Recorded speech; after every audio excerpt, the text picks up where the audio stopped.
This podcast is a member of the Voices of Wrestling Podcasting Network. Visit voicesofwrestling.com to hear the rest of our great podcasts, as well as show reviews, columns, opinions, and updates across the world of wrestling. To the highway in a brand new day. Over the rainbow, gotta let it go. So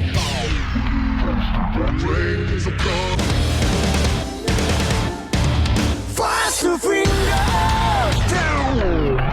Stars tonight together. Here everyone is singing.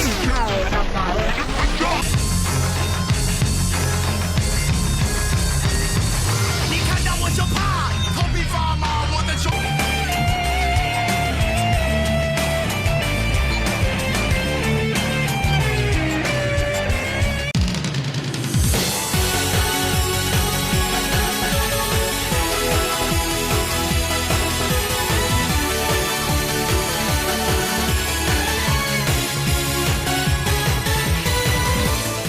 Welcome back to Open the Voice Gate for November 30th, 2021. We are members of the Voices of Wrestling Podcast Network. You can find us on the Voices of Wrestling feed or on our own dedicated podcast feed on all podcast platforms and applications. You can follow us on Twitter at Open Voice Gate. If you'd like to donate to the show, click the link in the show notes. It'll take you to our Red Circle landing site. You click the red box that says sponsor this podcast, and you can set up a one-time or recurring donation. No obligation whatsoever, but we would like to thank all of our previous donors. I'm one of your hosts. It's your old pal, Iron Mike Spears, joined alongside my co-host and friend Case Lowe. And Case, how's it going? Dragongate has like their like January break. We decided to take a little bit of a November one, so I'm glad to get back in the saddle. But how are you doing today, bud? I'm good. This is our Eric Bischoff episode. We're back and better than ever. And there is a lot to talk about. We did miss 2 weeks, which I think are the first 2 weeks that we haven't put out an episode this year. I know that I have missed a few, but I think you've done solos on those weeks. But real life came calling 2 weeks ago. Last week was Thanksgiving. And, Mike and I were thankful to not be talking about Yamato's Open the Dreamgate run last week. So we are back, and we now have to face reality with this title run. Yeah, we have to face reality with this title run, and we also have to face the reality that December's going to be nuts, folks. We'll run down the schedule at the end of the show. But yeah, just a lot of this was me.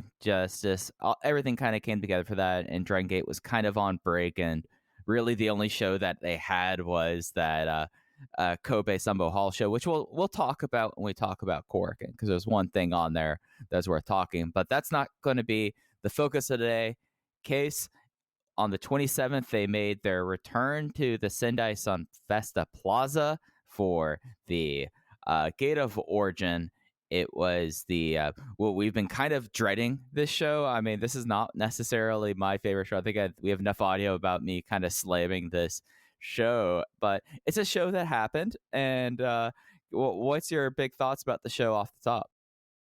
I enjoyed the show. It is arguably the same review that I gave to Dangerous Gate and Gate of Destiny, where these were good shows that I wanted to be great shows. And I watched the first half of this show live up through the Mochizuki versus Fuda match, which we'll be talking a lot about because I have a lot of thoughts on these rookies. I, believe it or not, Mike, am once again very excited about the future of this company. Something about these guys just pumping dojo kids out left and right continues to have me very giddy.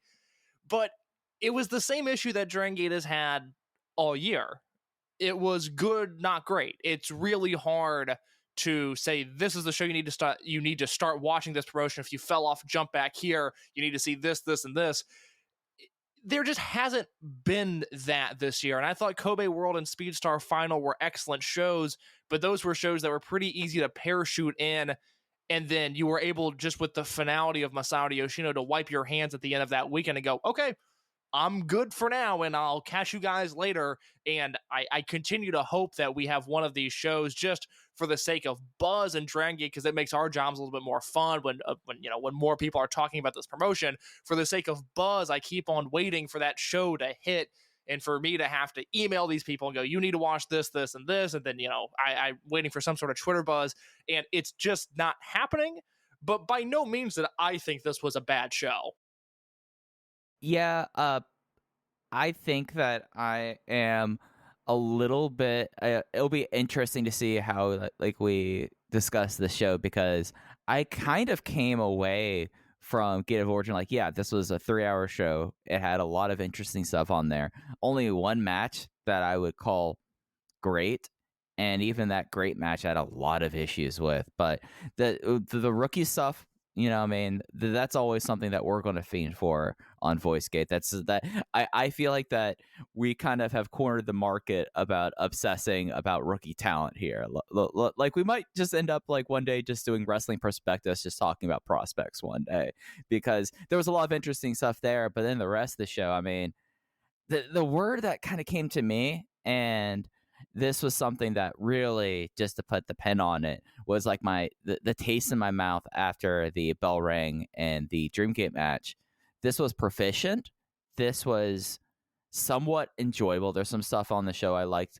I liked a good deal, but I kind of came away with that this was like very much on the rails, and dare I say, a little bit soulless of a big show. Like, it just was something that, like, after I was watching Ben-K and Yamato, I was like, that match was very good to great. I think it's a 4-star match, but it just had like, it just felt like you're like, okay, this is going to happen. This is going to happen. And it just did not have like any underlying heat to it in a way.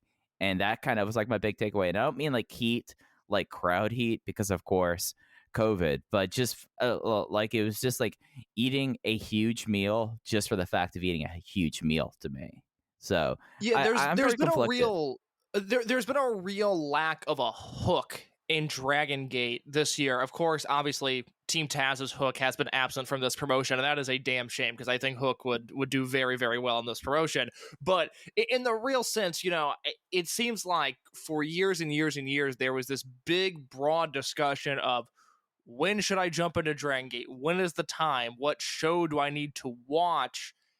And there just hasn't been that point this year. And again, it's not a promotion that's been bad. When I look at the landscape of pro wrestling as we approach the end of 2021, and I start, not contabulating, but rather tabulating my year-end awards, when I look at promotion of the year, AEW, slam dunk this year. I have enjoyed almost everything they've done. I watch their TV every week. I have loved their pay-per-views. I've loved their TV. I loved everything about them this year. They are the promotion of the year. But Dragongate, even with their faults, I think has still been very good. I think they've been more consistent than Noah on the sheer notion of the fact that they don't annoy me as much as New Japan. I think they've had a better year than New Japan. All Japan has practically not existed this year.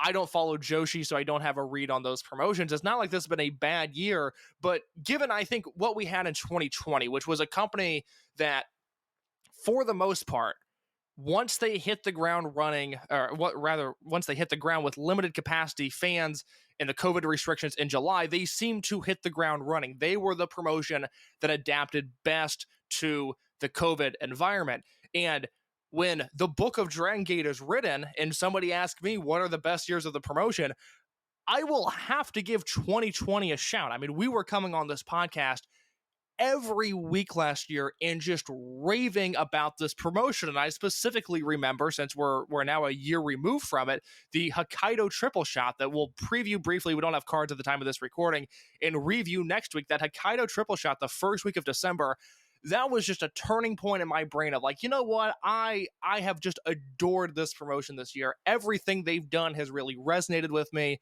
I love the generational warfare, and this company gets it.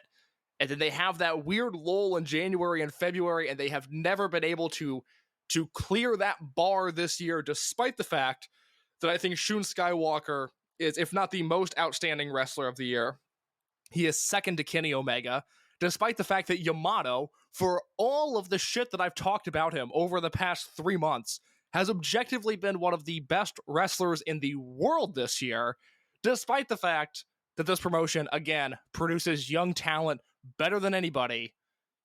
It's been a bit of an unsatisfying year in this promotion, and it's almost like a first world problem that this year's Dragongate, where You have match of the year contender after match of the year contender after match of the year contender with Shun Skywalker and with SBK versus JFK and with Yamato versus Minoru and with Minoru versus KZ. These are high-end, elite, world-class matches. We've had storylines this year, one that's concluding about 12 hours after we're done recording this with Dragon Dia and Dia Inferno and Diamante and Shun Skywalker. There have been storylines that I've been invested in this year. There's been, again, because Mike and I analyze wrestling the way we do, we really care about the cultivation of young talent, and this promotion has done that. I have a statistic that I'll bring up later that just blew my mind, looking back at some old stuff from this time last year, what was being said about this promotion to how things have panned out. It's really incredible to look at, but it's a first world problem because the Dragongate isn't as good as it was last year, and I can't have that. I think, like, this is such a...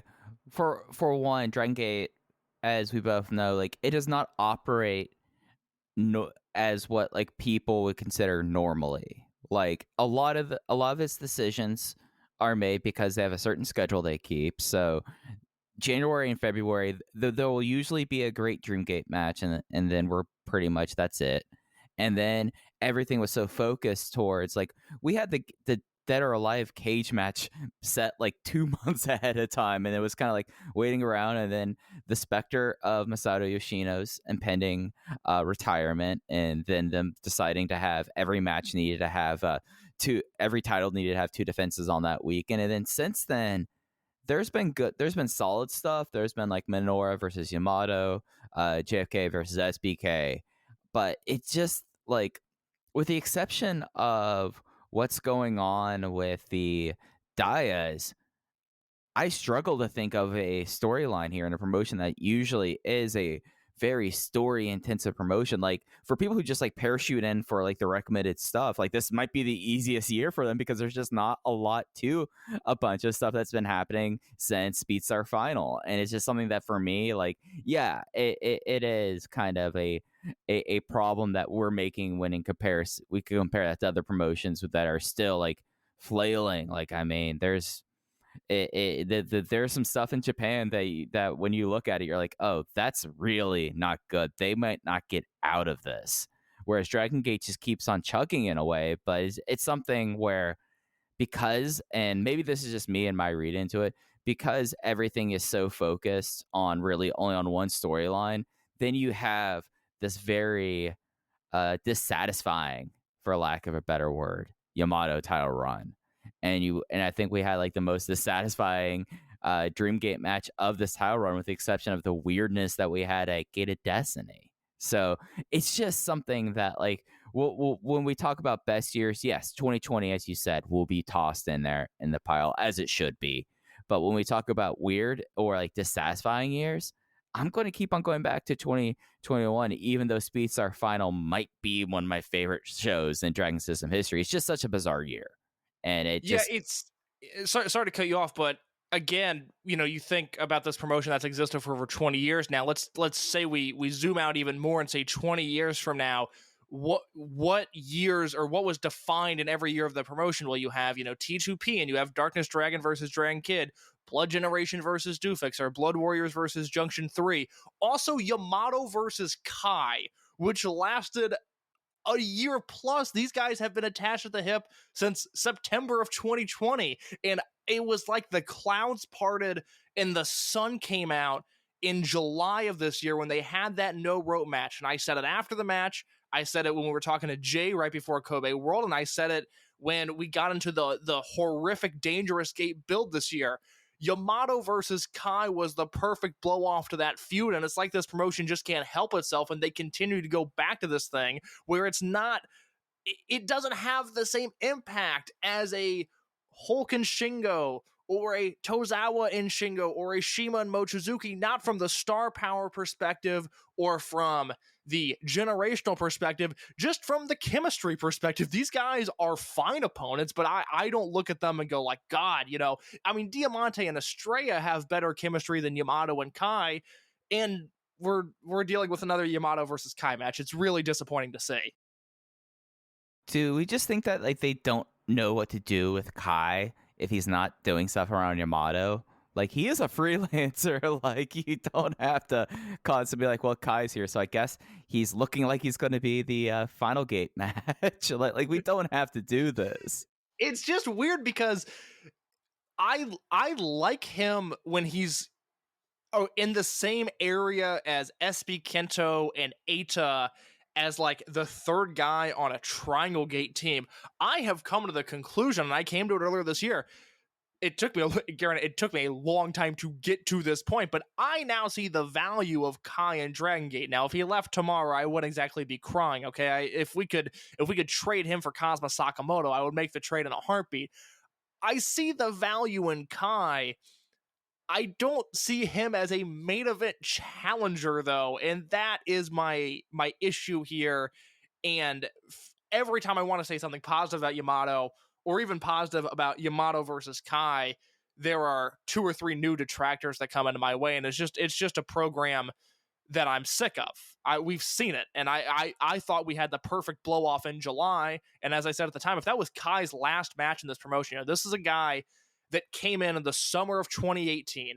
Dragon Gate, once the Strong Heart split happened, it's not like the dojo at the time was loaded with all of these young guys. They were actually having trouble filling out cards, and so in the Tokyo area, they brought in Hiroshi Yamato, and they brought in Kai. I was very much against both of those moves. Those are 2 guys that I have never been into, and Yamato did not stick around for a long time. Kai, on the other hand, not only pinned Shingo Takagi in his second-to-last singles match in Dragon Gate, which still blows my mind, but he has stuck around, and it was pretty much 3 years exactly from his debut to that no-ropes match with Yamato. And had he left then, just from a poetic sensibility, I would have said all the pain, all the bad matches, all the bad angles that Kai was involved in, it was all worth it, because that no ropes match is exactly what it should have been, and it closed the book on a story that needed to end, and it closed it in a very satisfying way. And here we are 5 months later, and Dragon Gate has reopened that book, and they said, we are writing more chapters to this story, whether you like it or not. Yeah, maybe because they like having some sense of finality with Final Gate. Maybe. Why am I talking myself into thinking that this is going to be the last match between the two of them? Mike, this is going to headline Memorial Gate next year. It's going to be Yamato versus Kai again. Right, yeah. Man, now I'm kind of up. I didn't want to come back on our first show in 2 weeks and just be like a total bummer for the first 15 minutes, but we got to talk about a match that. Let me spin it. Go ahead, but I'll be a bummer, and then I'm going to turn it around. I am #PMA. All right. So I think we should work from the top of the card back on this. The main event of Gedo Origin, which, by the way, will be up on the network with full production, no English, though, because they didn't have space, apparently. But it'll be up on the network until the 4th. So, I mean, you could watch a whole lot of Dragon Gate over the next week. If there was a time to sign up for the Dragon Gate network, it is right now if you want to bang for your buck. There's just going to be live shows and everything just everywhere. But attendance 787, I would say it's pretty solid case. I know you looked more into this than I did this time, but for Dragon Gate in an area that's kind of in a rough spot wrestling-wise, being able to pull that with, the limited provisions there came off pretty well. Yes, so we're going to talk more about attendance in the Sendai area a little bit later on in the show, but yes, other than a New Japan show on June 26th, which I think shows the drawing power of New Japan, where that was a nothing show. I mean, it was a Road 2 or a Kazuna Road show with a Los Ingobernables 8-man tag main event. Master Wato was in the semi-main. That show was nothing, and they still drew 937 there. But Noah ran this building this year. That show was headlined by Marufuji versus Sugiura in a GHC heavyweight title match, and the semi-main event was Muto and Ogawa versus Kiyomiya and Kotaro Suzuki, and that show only drew 658 people. So the number that Dragon Gate put in this building is a very respectable number this year. Stardom also ran this building earlier this year and drew 319. That was on July 24th. I couldn't tell just because I don't know anything about Stardom, just looking at that show. That was the Stardom Cinderella Summer Tour in Sendai. I couldn't tell if that was a big show or not, but I do know that they drew 319 people regardless. I know that or I'm pretty certain that when Utami Hayashishita won the red belt, it was in this building and the attendance was really bad too. So Okay, so Stardom is a non-factor in this area, at least with the information I have, and again, that will come into play later on. Yep, but the main event, Yamato making his third successful defense of his 5th title run over his high-end teammate Ben-K with Ragnarok in 28 minutes and 20 seconds. And should I go negative first and then you could do the compliment sandwich afterwards? Yeah, because I can spin this match into a positive, so please rid yourself of whatever negative energy you have. The floor is yours. This was a title match that was set up because Ben-K was mad his name wasn't mentioned and Yamato's Gated Destiny show close promo of future challengers. And we got that level of heat in this match. Like, the most notable thing for me was, Ben came out with a pole arm. That's pretty neat. But the work here was fine. There was nothing to it. Like, it was like, we started it off with, because Ben-K was a collegiate wrestler, Yamato will be wrestling in Hard Hit in a Hard Hit rules match on his side against Minoru Suzuki later this month, or later in December by the time you hear it. So later this month. So he was more than game for that. There was some pretty funny stuff, like Ben-K throwing Yamato just through the second rope to the floor, and then Yamato selling his back. But then it's something that it's the Yamato problem. Like, this match very much is the Yamato's Dreamgate problem for me. It just was very soulless. Very much it was going through the hits. They started just doing headbutts, which was pretty tight towards the end. That kind of like perked my eyebrow up. And then Kai, who insisted in being involved, ran in and tried to be a referee. And Ryo Saito, you're doing great, general manager. You did a great job making sure he wasn't a part of this. And then there was a random torture rack that I don't remember Ben-K ever doing a torture rack. Like, for a guy of his size, you would think he would be doing like that kind of like Argentine backbreaker torture rack kind of move. But that was like a setup to the Dojima sleeper and to the finisher. And it was all, the work there was all fine. I think for people who parachute in would probably come away with liking this match a whole lot more than I can. But this is like a completion grade 4-star match where I'm like, you did everything right here. There wasn't anything here that was actively bad, but I came away from this match going like, yeah, this is what happened, and that was a half hour. And I can't think of me being like as negative on a 4-star plus match as I am about this one. I wrote about this in the written review. It's over at voiceswrestling.com now. You can read it. And I try not to necessarily echo those thoughts in written form and then audio form, but I'm going to here, because I came to the conclusion watching Yamato in this match that this reign just reeks of TNA Impact Wrestling. It is one of those weird deals where 10 to 15 years from now, someone is going to sit down on their Dragongate network. I think these shows will have been uploaded to the network by then, 10 years from now. They're going to sit down and they're going to watch him versus Shun, and then they're going to watch him versus Yamato, and then they're going to watch him versus Hulk, and then him versus Ben-K, and then him versus Kai, and God willing, there will be a defense after that Kai match. I don't care who it is against, but come 2022, I need Yamato defending that gold at least one more time. They're going to watch those matches in succession, and they're going to think, oh my God, this is an outstanding Open the Dreamgate run. This is as good as it gets. Every match has been 4+ stars. They've all had great finishes. At least for the Minoru match and for the BB Hulk match, the crowd were invested in it. This is good stuff. And then hopefully they'll come across my writing, or I'm bitching about this reign every single month, because the builds to these matches have been horrendous. And if you follow this promotion on a week-to-week basis, it is really, really hard to get excited about Yamato's title run, not only from the booking, which I think has been an active deterrent, but something that I learned in the Voices of Wrestling Discord this past week is just how many fans in our bubble were turned off by KZ not winning the Dreamgate belt at the end of July, first day of August, Speedstar Final and Kobe World Pro Wrestling Festival. I knew people had an attachment to KZ, but I really started just kind of living that alternate reality where this is what we could have had, KZ as the top dog with all of these fresh challengers, versus what we have with Yamato, which, look, he's 40 years old and he's the biggest star in the company. I understand exactly why they gave him this title, because if they didn't do it now, they weren't ever going to do it again. He gets that record-setting 5th title win, and now he has what should be, at least what I think is going to be, this one last run as the true top guy in the promotion. I get it. It makes sense from that perspective. But as we talked about previewing Yamato's title win, okay, he has the Kota Minoura match, and what else? And we have started to run into that what else problem. And at no point when I was sitting in my apartment in the middle of July brainstorming possible outcomes for the Dreamgate title at the end of that weekend, the biggest weekend in the company's history, did I think we were going to get Yamato versus Ben-K?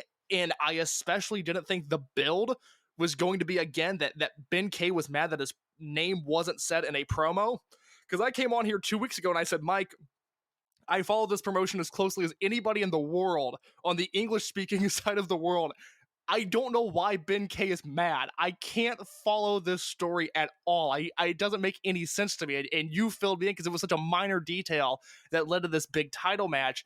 And all of that has been awful. It's been frustrating. I just have this like queasy feeling once Dragongate on these big shows gets to the top of the card, because it's just like, oh God, what are they going to do with Yamato this time? Like, I just don't want to deal with it almost. I would rather just shut the show off after they have SB Kento and JFK shoot an angle, or after UT wrestles a really fun match, because I know whatever is coming after that is going to cause me to think in ways that I don't necessarily want to. It's that TNA thing where Impact is the worst wrestling show of all time, but if you buy the pay-per-view, Samoa Joe is going to have a pretty good match, and in a vacuum, you're okay with that.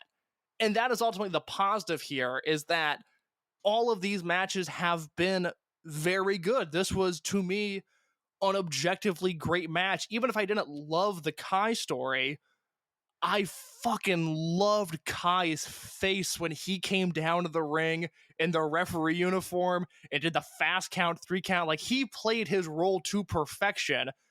I just didn't necessarily want that role in this match. But at the end of the day, I'm doing some year-end stuff. Spoiler alert, a group of illustrious wrestling journalists are ranking the 50 best wrestlers in the world again this year. And as I look at my spreadsheet, Yamato has just about as many 4-star matches as Kenny Omega and Shingo Takagi and Shun Skywalker. He's truly been one of the best wrestlers in the world this year, and this Ben-K match goes on that resume. This was a great classic-style Dreamgate match, a slow build with a big finish, and by the end of it, I really enjoyed it, but God, it is such a headache to get to that point. Yeah, and it's something that, like, there's aspects of this that I really enjoyed, like Kai's character work. Like, as much as we're loath to see Kai and Yamato match 10, he does his job quite well. It's just, we've talked a lot about that, but it's just like all these things happened, and maybe this is something that it's like, all right, this is a defense in a neighboring area of Japan to Yamato's hometown, so Yamato feels like he should have a title match here, so they wanted to do a title match here, and Ben-K was a solid choice here. And I just think that these two guys, and we've seen them in Dreamgate matches before, their chemistry is okay with it. Like, I think I liked the Dangerous Gate 2019 match a fair bit more than this. And it's just like, I'm coming back to it, and I'm trying not to spiral into this. It just felt soulless. It just felt like this is checkbox. Like, this is a thing that, like, yeah, no, for like people who parachute, and for someone on the Dragongate network 20 years from now, they're like, oh yeah, this Yamato run, this sounds sick. I mean, look at all these matches, and all the matches are very good to great here. Like, I totally get that there, but in the moment, it's just very dissatisfying. Yeah, again, you mentioned the lack of soul, or at one point you mentioned the lack of heat, and you meant it in almost a more metaphorical sense. So I get that word out finally. But in the very literal sense, this match was dead, and it was dead in Tokyo, and it was dead in Kobe, and it was dead in Sendai, and ultimately, Yamato versus Ben-K 2021, this version was a failed experiment. I mean, it never got over in any building that we saw, despite the fact that this was a very good match. It reminded me, if anything, that Ben-K is a really, really good main event wrestler, and he's been just kind of in limbo for a long time. I'm not necessarily worried about him because I know he's capable of, when that flip needs to be switched, okay, he's back to being one of the best wrestlers in the world. I think this is just going to kind of be his career going forward, is that it's going to be a lot of nothing, Dreamgate match. Hopefully the future Dreamgate matches have a better build than this one. But if anything, this is an exercise in reminding yourself at just how good Ben-K can be when the lights are on brightest. Yeah, no, for sure. And it's something that if you look at his last year, like there could have been in other eras of this promotion, he could have just basically been hidden forever, coming out of his concussion and all of that. Like that could have been a dark mark that would take forever to scrub clean, but he's great. It's something that, again, I'm going to be real interested for people who just like watch big Dragongate shows because they'll be like, oh yeah, Ben-K is great. He should be the Dreamgate champion. I'm wondering if we're going to be getting that again, because I feel like that this is a match that would kind of confirm whatever bias you have about that, if that makes sense. Yeah, no, this is a good match. If you hold Ben-K stock and you pontificate as to why does this promotion not do more with him, this is the match for you. This is going to be your shit. And then you'll be incredibly frustrated when he's, working 8-mans next week. So, any more thoughts about the main event before we get to the other title match at Gate of Origin? I went 4.25 on it. I think it's worth watching. It's especially worth watching if you didn't watch the November Corkin Hall show and you didn't watch the Kobe Sambo Hall show from a few weeks ago. If you haven't seen that, definitely go watch this match. I think you're going to really enjoy it. Yeah, that's what I'm talking about, people who just parachute in, because I think they will have a great sense of enjoyment. Semi-main event was Natural Vibes, Susumu Yokosuka and King Shimizu attempting what would have been their fourth defense of the Open the Twin-Gate Championship. However, they would fall to New Generation Doi Yoshi as Naruki Doi and Takashi Yoshida became the 54th Open the Twin-Gate champions after what I am calling the new Doi Yoshi combo of Doi 5's Bakatari sliding kick and then the pumping bomber on Susumu Yokosuka in 15 minutes and 32 seconds. I just don't understand what is going on with Naruki Doi. Like, I just gave, that whole monologue about how Ben-K's fine, he's in the right spot, this is his career, and it's a positive. Naruki Doi, not in a unit, just hanging out with Takashi Yoshida, who, as I mentioned in my written review, Yoshida has now held the Twin Gate belts twice this year, and he's held them with two of the single greatest tag team wrestlers of all time. It is just amazing to me. In all things considered, Mike, outside of 2007, when he was in New Hazard, in 2008, when he was teaming with Yamato in Real Hazard, this might be the most enjoyable Takashi Yoshida calendar year that has ever existed. Yeah, like I would say that there's a legit argument for Takashi Yoshida most improved just because of how enjoyable he's been this year, because he's just, it's such a stark contrast to basically the 12 years post 2008 in a way. I almost choked on my drink when you said that a wrestler who's been wrestling for 15 years has a case for most improved this year. How many times did they give that to The Miz and Dolph Ziggler? I mean, it's the most backhanded compliment I've ever experienced in my entire life. I'm proud of that. Who debuted in 2006 has a real shot at most improved this year. Oh my goodness! All right, go ahead, Mike. 15th anniversary. A week, and I will send something to his homecoming show for that anniversary show that says most improved of 2021.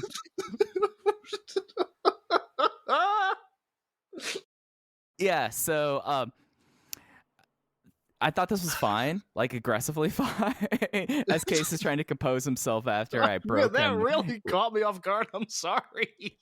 But oh boy, that this was just like, it's something that I was talking with a friend after I watched the show, and they were about the point of like, don't you think that Susumu Yokosuka and King Shimizu had more in the tank for this title run? And yeah, absolutely. This was like they were unquestionably the MVPs outside of Shun Skywalker of the doubleheader at Kobe World Cannon Hall. They've been having awesome defenses. They've been a great tag team. Of course, you have in this match case, we have probably two of the top five all-time Dragon System tag team workers, and Susumu Yokosuka and Naruki Doi. And this match was kind of a letdown when you consider that, but now new generation Doyoshi's champion.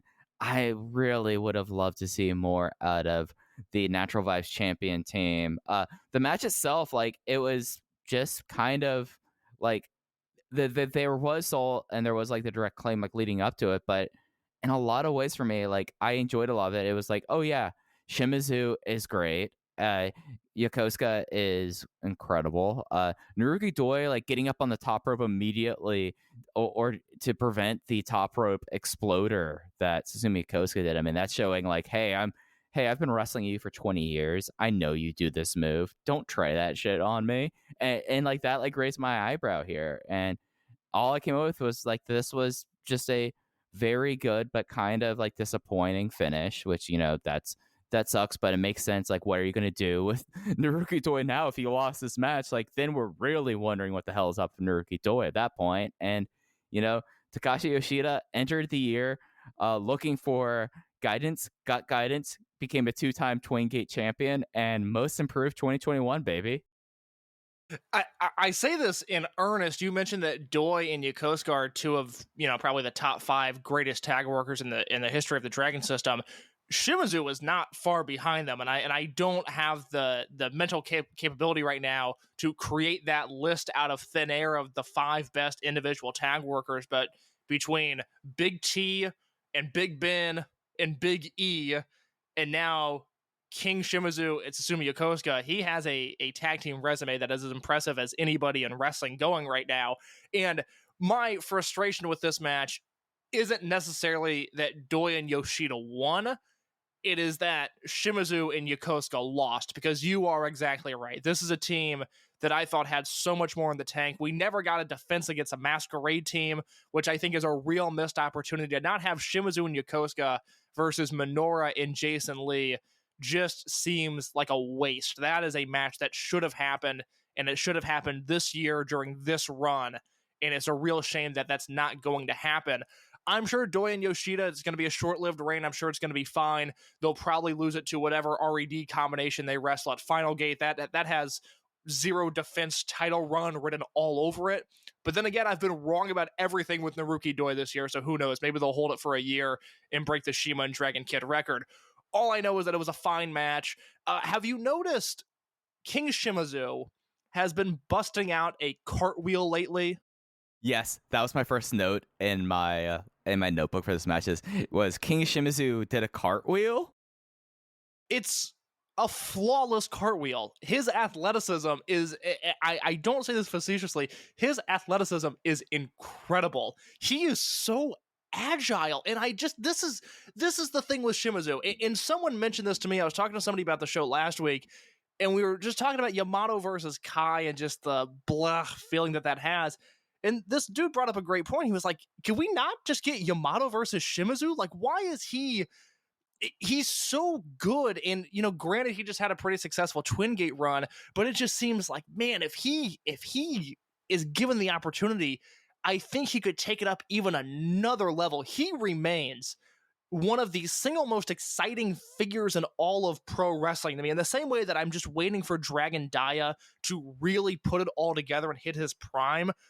Shimizu is a guy who we know behind the scenes, he's a bit of a dummy, and he seems to have fit into this role where it's almost like Susumu was his chaperone during this title reign, and it seemed like everything was going well because he was attached at the hip to Susumu. But man, if this guy could just take another step up, I really think the onlookers of the wrestling world, the people that don't have two eyes on this promotion, that only veer in every once in a while, I really think they would be blown away by just how talented this guy can be. And this was all sparked by him doing a picture-perfect cartwheel. I mean, he was a nationally ranked shot put thrower in high school. So this guy does have some bona fides to him. He's not just a thick-looking dude who sometimes choke slams people and then, does a couple dancing moves which, get people angry, but he's awesome. And it's something that I wonder if Susumu was his account buddy. I wonder if that was the thing with these I'm sorry, what does MJF call it? The accountability buddy. Maybe he is the Sean Spears. I'm sorry, Susumu. I should never compare you to Sean Spears. You deserve much more than that. I hereby retract my last 10 seconds here.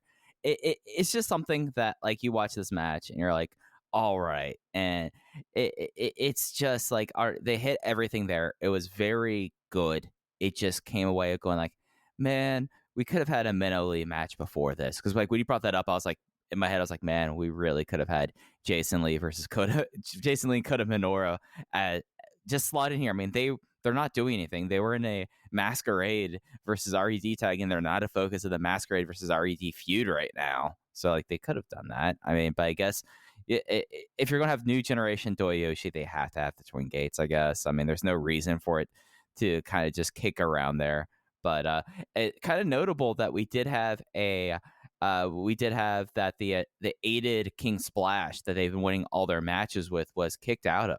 So that was kind of notable, and that's when I knew like the title change was on, because like no, they've been beating everyone with that. I went 3 1/4, and then maybe that's not fair for this match, but it just was just kind of there to me. No, that's the same rating I gave it. It Okay. was, and at no point did it ever feel like a great match. It never really got into that high gear. It didn't have that frothing at the mouth, can't miss Twin Gate finishing stretch that most of the, outside of the Strong Machines match, I think, at Strong Machines defense, the rest of these Shimizu Yokosuka title defenses have had just that intensity that really I think only a Twin Gate match has. There are a lot of great tag teams in the world right now, but nothing feels quite like a Twin Gate match when a Twin Gate match is on. And this match didn't have that feeling. I went 3 1/4 as well. No, I am totally with you on that. It just did not have that feeling. And, I know that Susumu and Doi have had like great feeling Twin Gate matches in the past, but, just not there.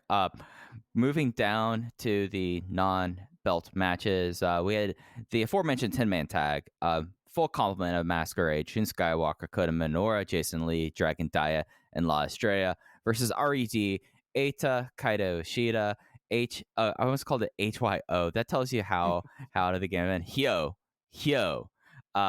Diamante and Dia Inferno.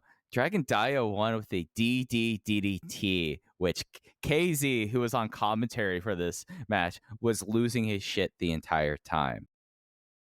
Yeah, KZ was really, really fun on commentary. This was an enjoyable outing from, I will say, all 11 men involved. If we want to throw KZ into the bucket here, I will let you give your thoughts on the match here. I really want to talk about the post-match, and we can kind of bleed that into the small Cork and Hall preview that we're going to do.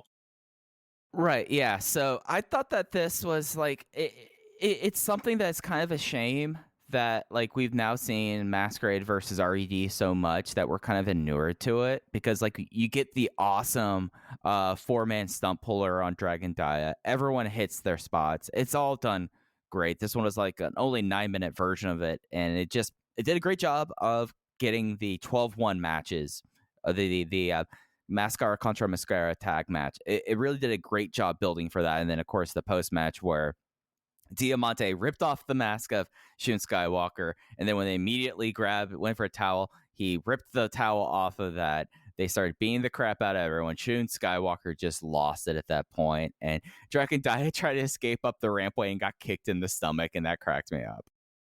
Yeah, I thought the post-match felt really hot, and the match I really enjoyed. Look, it was Masquerade versus RED. I have nothing new to add other than that it was very good. These matches are always very good, and this one was no different. But I expressed last month, I guess at the beginning of November, when they did the Dragon Dia versus Dia Inferno singles match, and the no finish there that led to Shun and Diamante being added to this mask versus mask match, which again will have probably happened by the time you're hearing this, which is why we're not doing a big extensive preview of it. But I talked about how, Dragon Dia versus Dia Inferno has had its flaws. I've given this feud the benefit of the doubt because I think the payoff is going to be worth it. It's been a rocky road to get to this point. The inclusion of Shun and Diamante into what is now just this masked man feud, I have found to be absolutely fascinating. I love the dynamic of Shun, one, trusting Yuki Yoshioka, who he went to Mexico with, and Shun says he asked Yoshioka, "Are you Dia Inferno?" And Yoshioka said, "No, I'm in Mexico." And that was good enough for Shun. No further questions needed to be asked. He was good with that. He doesn't want Dragon Dia unmasking another masked wrestler unless it is in the proper context of a mask versus mask match. And I think that's all really compelling storytelling. And then you have Diamante in here, who I thought got a decent reaction when he pulled off Shun's mask at the end of this match and then repeatedly attacked him after the cover-up. This was just a really nice closing angle to a match that perhaps my expectations of it from an in-ring perspective are too high. Maybe it's going to be more angle heavy than I'd like, but I am really expecting this mask versus mask tag match to be one of the better Dragongate matches of the year. I think you have Shun and Diamante and Dia, who are three of, for my money, the best wrestlers in the world. And then you have Dia Inferno, who, unmasked, is very much capable of reaching their level as well. We'll see what he has in that gimmick for what should be the last time. So I really like the post-match to this. It just re-emphasized the fact that I am very much excited about what is to come at that December 1st Cork and Hall show. Yeah, and that's why I made a point earlier when I was bemoaning, like, just the general state of the promotion, that they've done everything here, like, exactly as one would want. And even adding in Shun and Diamante in the way they did just has been kind of like the extra spice for a feud that, like, we all knew it was going to be Dia versus Inferno. Like, as soon as Inferno came out, I was like, all right, this is going to be something for Yoshioka to bide his time. He gets to be in a big program in his return, and then it gets Dia his first mask. Well, like it was very clear there, but adding in someone like Shun Skywalker, who he's my most outstanding wrestler in the world in 2021. I don't think there's going to be anything in the next 31 days to change that.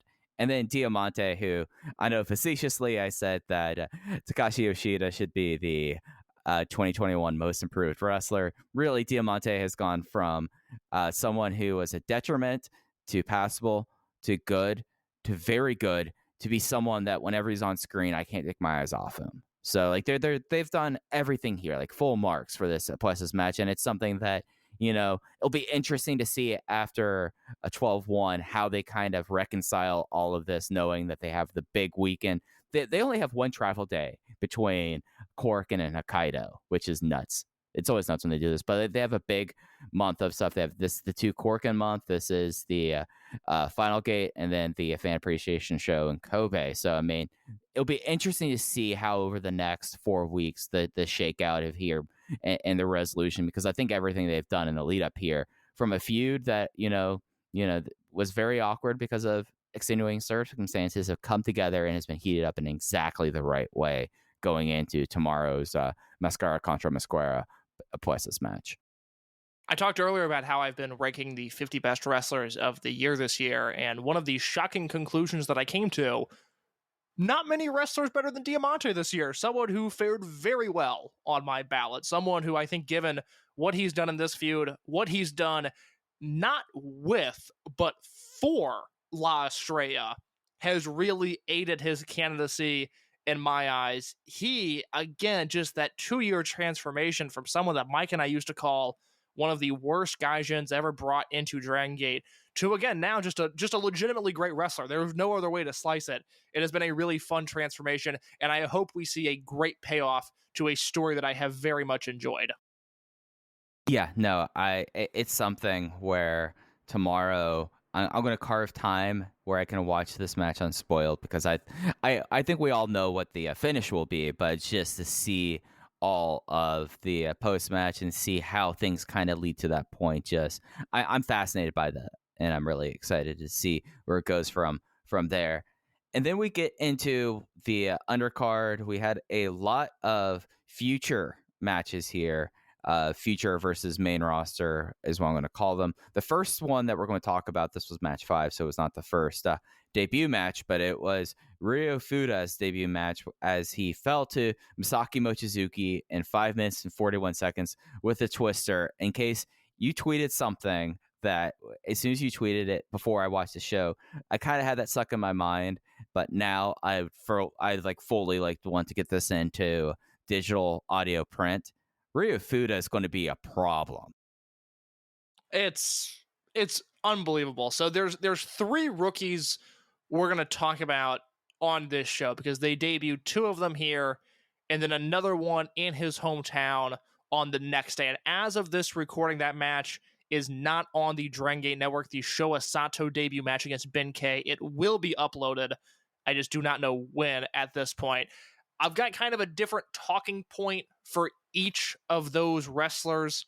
And I want to talk about with Fuda sort of this big picture thing before we get into the match. And I have a lot to say about this match, both about Fuda and Mochizuki. But I was actually looking through our old Open Voice Gate tweets, looking for something earlier this afternoon, and I came across something that I shared at the beginning of November in 2020. This was an excerpt from the first Observer of November, where Dave said, and I quote, "While New Japan gets a lot of credit for the Shibata crew, nobody has the level of young talent that Dragongate has right now, with Ishida, Skywalker, Dia Inferno, Kota Minoura, Dragon Dia, Strong Machine J, Kabune, Kame, and Kakuta.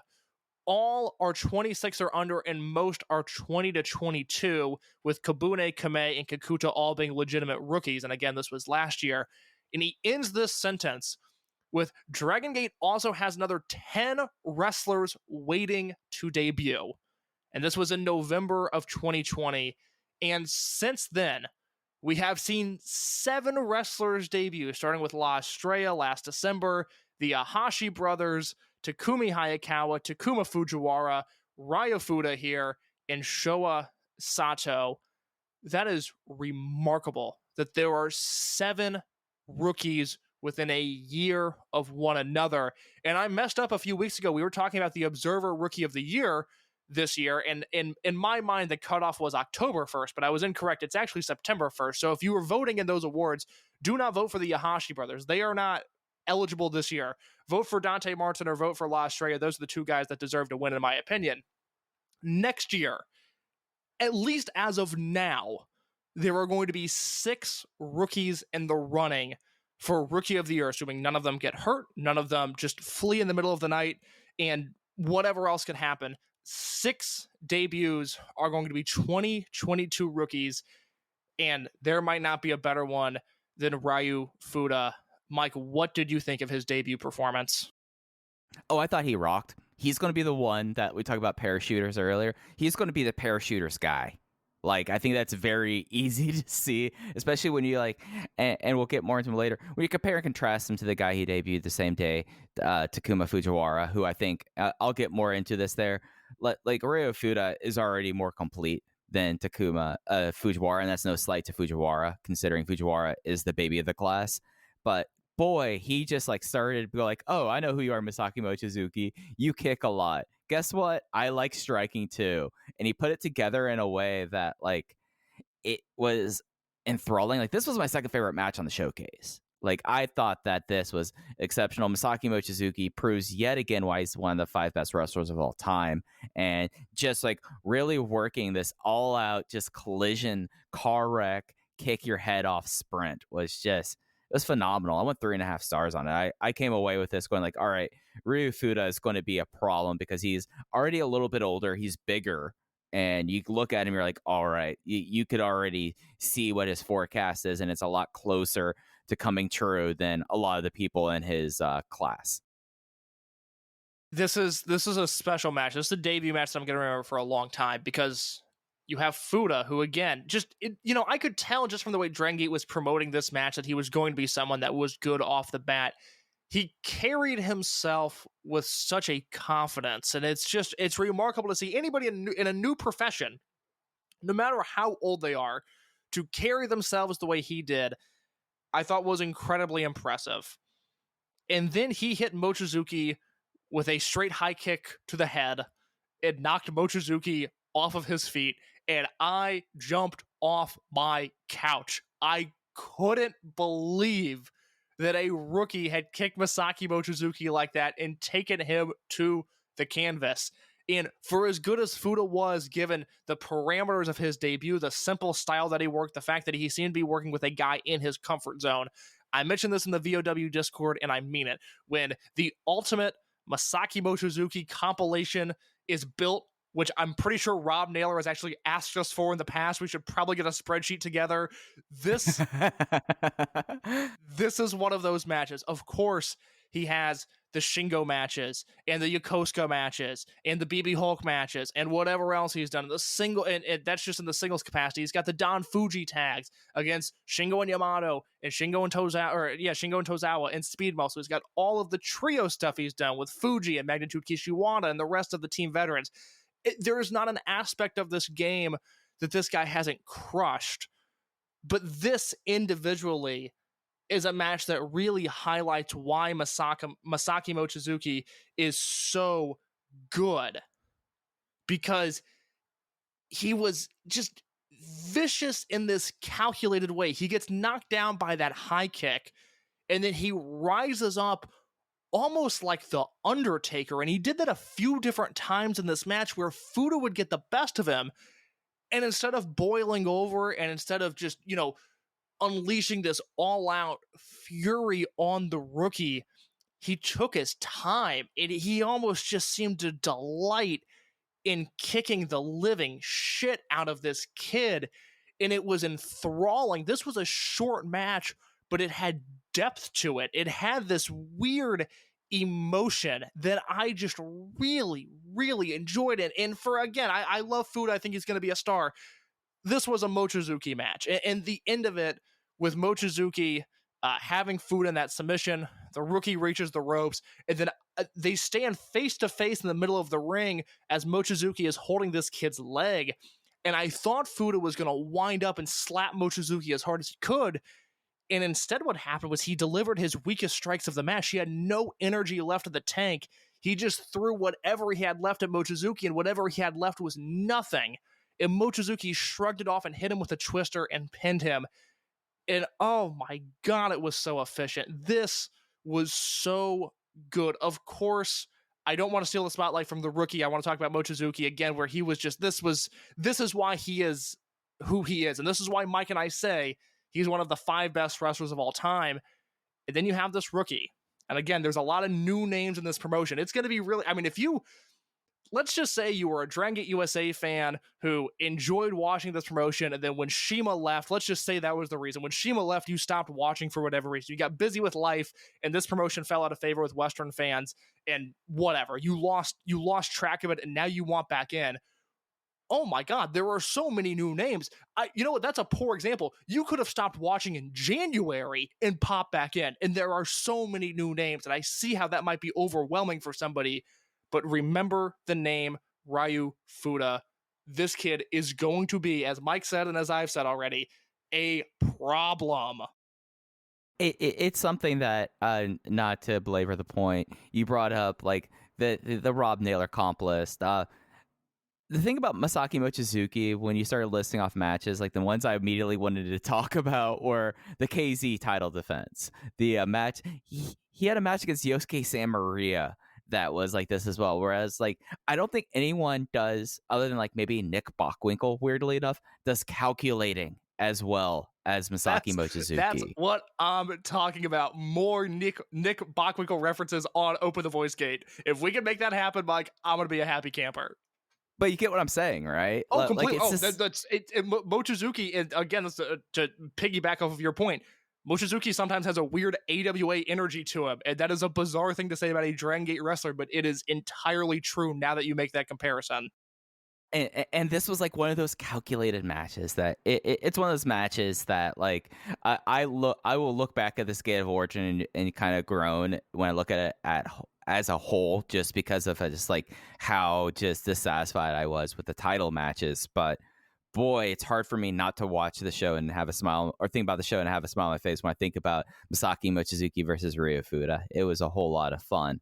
The next match, let's see if we actually talk as long as this match actually happened. This was another future class of 2021 guy versus a main roster mainstay. It was BB Hulk versus Takumi Hayakawa.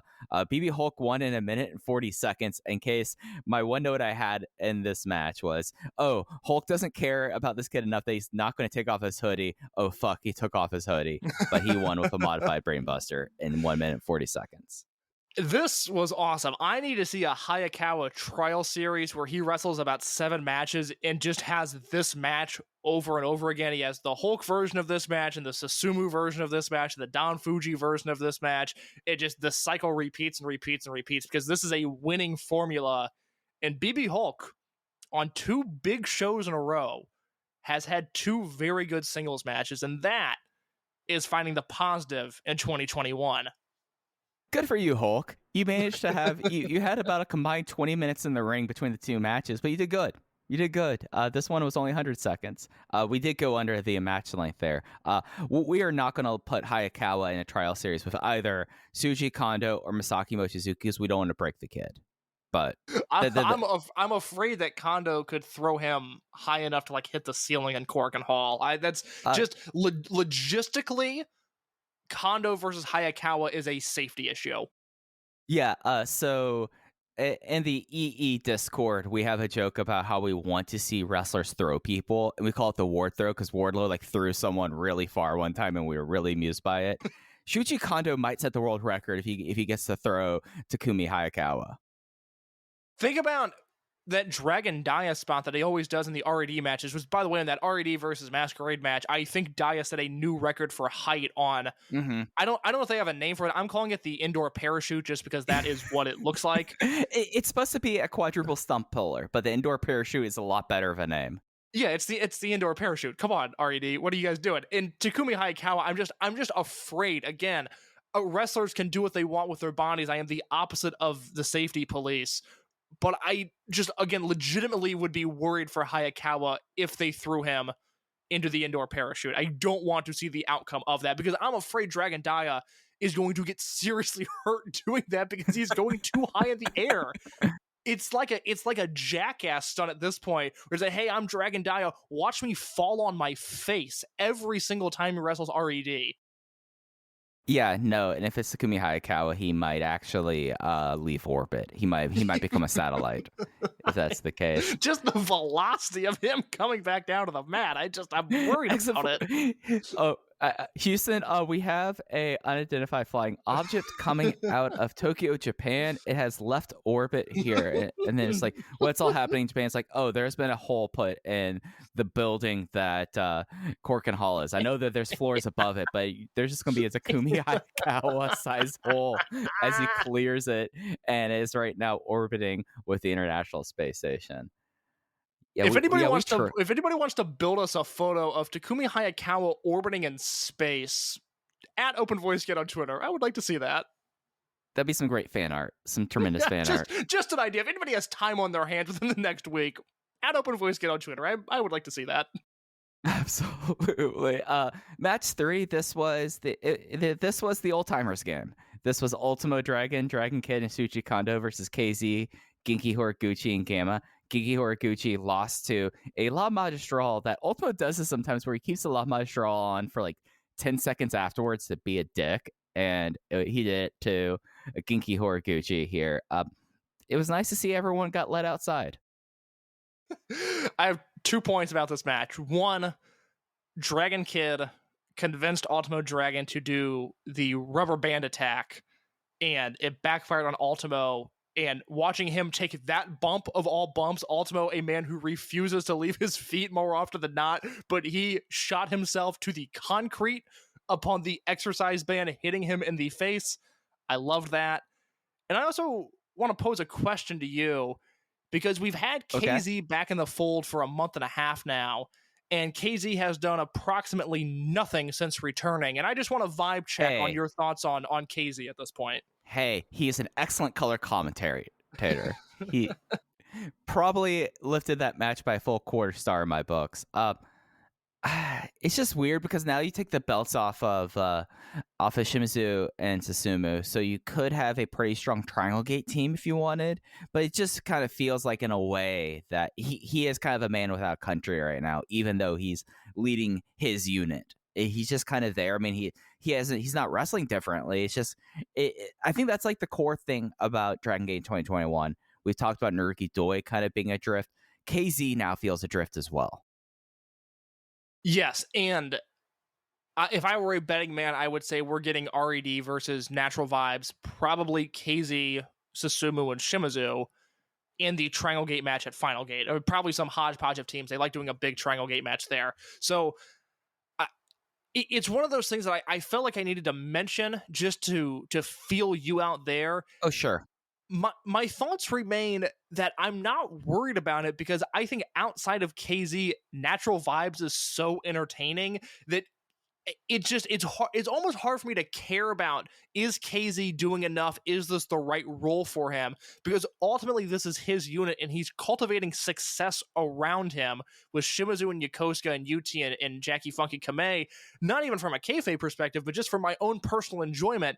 Those four guys are lighting my world on fire, and as KZ is kind of the overseer of Natural Vibes, it's hard for me to point and complain and go, I wish he was doing something else, because I like the bulk of this unit so much that at this point I'm just waiting for him to have that flip switch as so many other Dragon Gate wrestlers do, where, okay, he can turn it on and he's back in the main event scene and he's going to, build to a big match and then lose a big match. I'm okay with that at this point. I think it's weird that he came back from injury, rushed back from injury, as we learned, just given how stubborn he is, rushed back from injury and then went to doing nothing. But I can't come up with a concrete issue that I have with it. It's just a little weird. Yeah. And you didn't mention Genki Horiguchi. Genki was kind of the MVP of this match. Like Genki is doing his thing. I really think that Genki's role is very interesting because I think it's very deliberate, the fact that you have Jackie Funky Kamei in this unit with KZ and Genki. And watching this match, I was like, oh yeah, no, Genki Horiguchi, there's a whole lot left in the tank, and I felt like he was kind of the glue in the old timers game there. Yeah, Horiguchi is in an interesting spot. We talked about it at Kobe World this past year when I didn't really love his Brave Gate match. I do think his days of being a great wrestler are behind him, but that also doesn't mean that he doesn't serve value, because for a fun little six-man like this, you're exactly right. This was the Genki Horiguchi show, and we were all just living in that world for a minute. Yeah. And I mean, he's the greatest ringside second of all time. So, I mean, even if he's not wrestling great, you still have him. Like, no one gets into his teammates' matches as much as Genki Horiguchi. So he definitely has excess value, in my opinion. Match 2 was the second debut match, or rather was the first one. Takuma Fujiwara debut match. Kagatora defeated him in 6 minutes and 32 seconds with a brutal-looking Michinoku driver variant. And I just want to throw this out here about Fujiwara, and I want to get your response to this. I think in comparison to Shoya Sato, who we'll talk about later, who obviously that they have plans for, Ryu Fuda, who is the problem, Takumi Hayakawa, who might be an astronaut if he doesn't know. He'll know soon enough. I look at Fujiwara as like the blank canvas because there's a lot to like about him. He is the youngest person in this class. And you look at him, and you're like, all right, he's still kind of a little bit of a lanky kid. And I don't want to say kid, he's 20 years old, I believe, but he's younger than anyone else. So it's like he's gonna get muscle on him. And you look at how he wrestles, and it's like, okay, this is a template for a Dragon Gate wrestler. And I'm really fascinated because he is a little tall, especially in comparison to recent debutees. But I think that there's something to him. I think that he is a very likable character. I feel like I look at all the photos, and he has the best smile in the company. You can't look at him smiling and not go all right, Fujiwara, I'm smiling too, back at you. But he's fascinating to me because I feel like that there's been so much direction with a lot of the rookies as of late, but he's kind of the blank canvas, and it'll be interesting to see what comes of that. So in my review, I compared him to Coach Minoura in the sense that Minoura was this bridge between the class of 2016 and Ben-K, who we knew was going to be good right away, and Shun Skywalker, who was pretty exciting. We didn't necessarily think this was going to be his future, but we knew he was going to be exciting. And Hyo, who jumped off the page right away, and Katsumi Takashima, who retired but had, his debut match is one of our favorite matches in the history of Dragongate, and Yukio Shioki. You had all this momentum of the class of 2016. And then towards the end of 2018, into the new generation, you had Dragon Dia and you had Strong Machine J, these very hype debuts, these very clear characters. And in the middle, you had Kota Minoura, who debuted as a Black Tights young boy a month later, had gear, very quickly developed a character and a long-term rivalry with Masaki Mochizuki, and then the Dojo Mochizuki era of his career took off.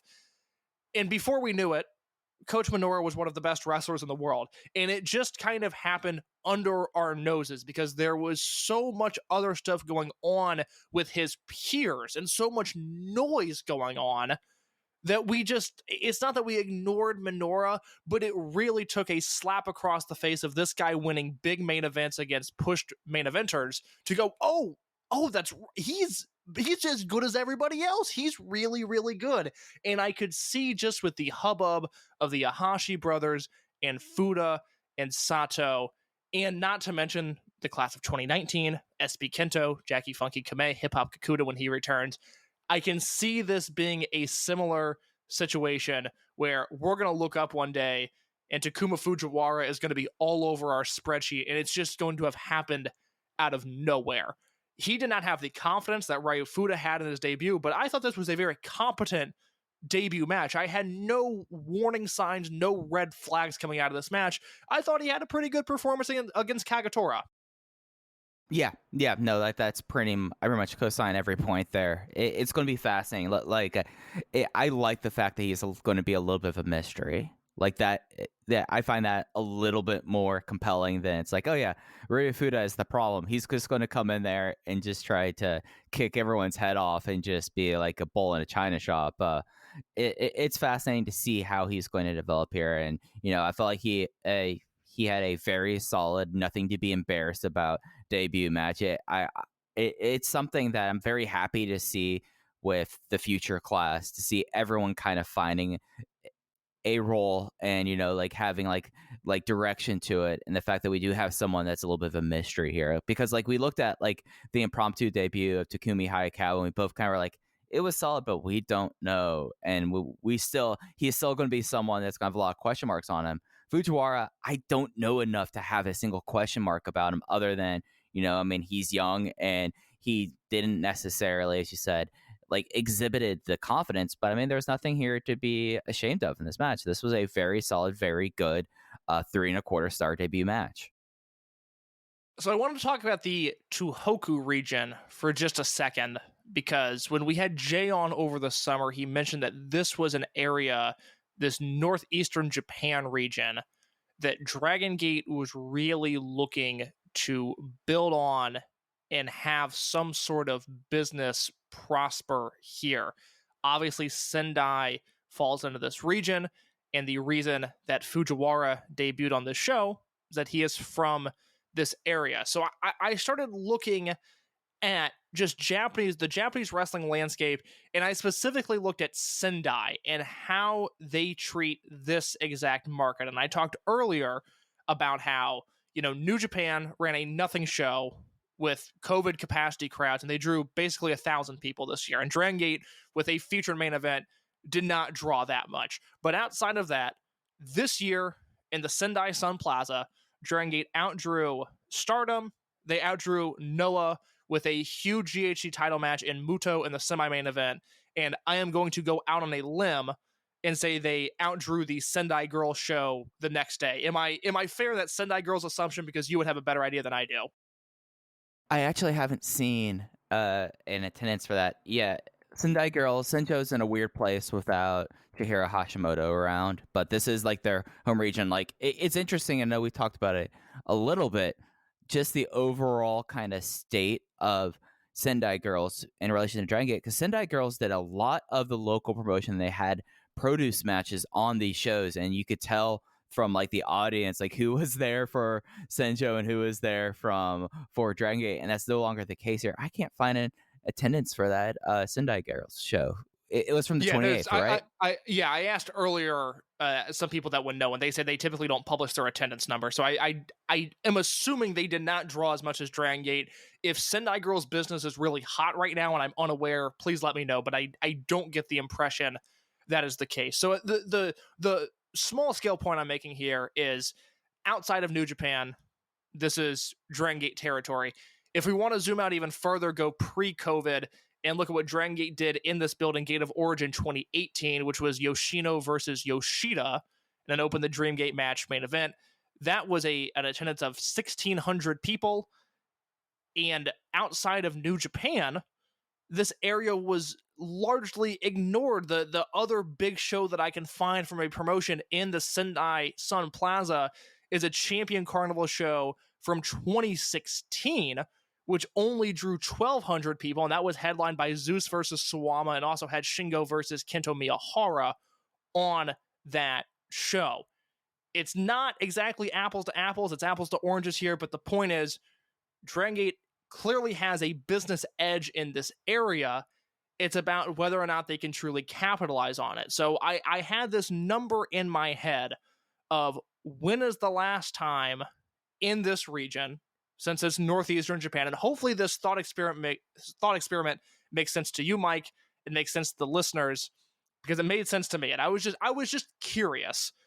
When was the last time in Sendai that Michinoku Pro ran a show that drew 1,000 fans or more? Because I think realistically, in a non-COVID environment, that is the bar that Dragongate should be able to clear. If they run this Gate of Origin show every year going forward in this building, they should be able to clear 1,000 fans without holding their breath at any point. Amazingly, in 2018, Michinoku Pro ran 2 different shows that drew over 1,000 people, but I am not necessarily going to give them all the credit in the world.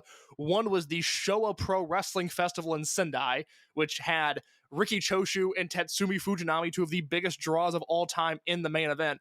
Also, trivia fact, Gran Hamada's last match was on that show. And Oh, wow. a few months earlier, they ran the Jinsei Shinzaki 25th anniversary show in this building, the Sendai Sun Plaza, and drew just about 2,000 fans. So you have a Showa Festival show and an anniversary show, over 1,000 fans. You zoom out a little bit more. What's the most recent show after that? Well, it's the Jinsei Shinzaki 20th anniversary show, in which they claim 2,500 for in this building. I don't know why I don't believe that number, but I don't believe that number. So the point is, go ahead. I was going to say, just because I don't think you mentioned it, the reason why you're using Michinoku Pro is that Michinoku Pro what is based and was known as the Tohoku region promotion during its peak. Like it was something that I don't know if I have the wording right, but I believe Michinoku means northeast in Japanese. Yes, that was always my impression of it. Thank you for explaining that. I put the cart before the horse there. That is, I'm not picking on Michinoku Pro when I'm about to give you some of these numbers, because things were looking pretty good there with the Jinsei Shinzaki anniversary shows.